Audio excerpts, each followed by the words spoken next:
Buy Apple, that's what one contrarian analyst is saying. This is what's news at this hour on WSJ Live. I'm Joanne Po.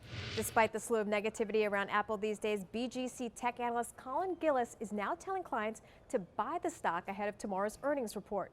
Mr. Gillis upgrading his investment rating on Apple to buy from hold, saying that much of the bad news surrounding Apple has been priced into the stock. He also says that Apple could benefit from new and refreshed products later this year.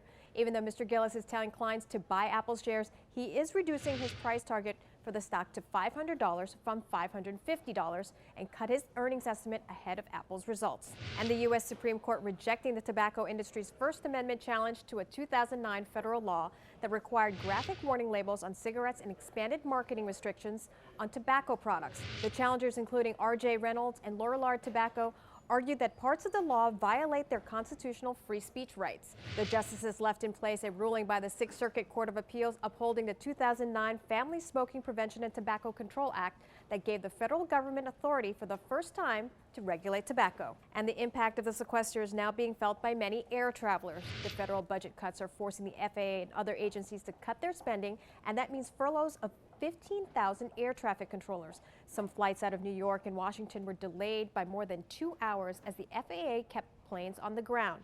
The FAA says that planes will have to take off and land less frequently so as not to overload the remaining controllers on duty. We'll keep you posted on all the latest news developments throughout the day on What's News on WSJ Live.